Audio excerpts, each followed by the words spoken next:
Okay, tap PicsArt, add or plus yung layout na gagamitin mo for the cover art. So, I pick Member's Choice. And then, i-add mo yung pictures ng napili mong singers or best collab. Pwedeng solo. So, example, solo yung napili ko. So, napick ko si Cat. And then, i-add ko na rin yung picture ko. But I can add one picture at a time or lahat i-add mo para isahan na. And then, shape, circle, and then drag outwards. Make sure na nakompleto mo yung pag-drag para perfect circle siya. Arrow in the top right corner, and then save.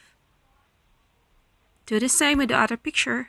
Shape, sa baba, shape, circle, and then drag. And then arrow in the top right corner, and then save. And then you can adjust the picture. You can drag it inwards and outwards for the size. So, lakihan natin si Cat since siya ang singer na napili ko. Ako yung nagbibigay. I can make it smaller. Smaller lang yung akin. If you don't feel like putting your picture in there, you can use your name. You can add your name. Okay? Gusto mong maglagay ng pangalan, text. If you notice, if I tap the pictures, you can see the text here. Ito, border. Kung gusto mong lagyan ng border, pwede. You don't have to. So, kailangang itap mo sa labas para makita mo yung text. Ayan. Text. Okay, cat. Cat. Check mark. That means cat. And then you can pick different size or font style. Cat. Pag may crown, that means for those who subscribe. Free lang tayo kasi hindi tayo nag-subscribe. Okay. And then, color. I can pick something na mag-show up siya, nalulutang. And then stroke para makita siya kasi yung background ay colorful. Ayan, pwede siyang kapalan or ano lang, tamang-tama lang. And then I can add my name. Check mark. And then same thing, pick for font style and then color. Any color you want. And then, stroke. You don't have to add a stroke, pero gusto ko lang i-add para makita siya. Oops. And then, drag it.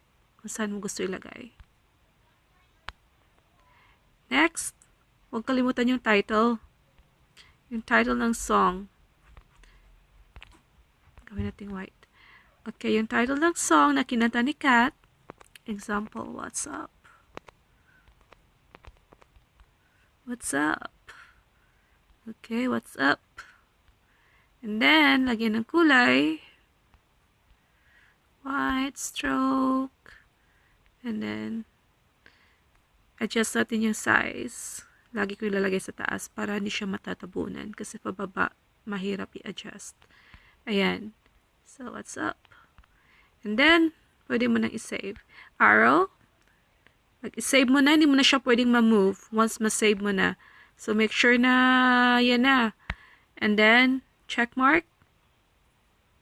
Pag matap mo na yung check mark, hindi mo na siya ma-move yung mga text and pictures na na-add mo. And then, arrow for you to save. Save, save, and it's save.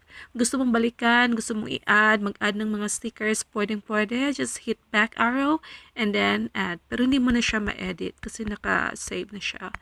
But you can start from the scratch. Undo. Yung arrow, pabalik. Ayan. So you can do it all over again. That's it. So have fun, explore your app, and thanks for watching. Bye.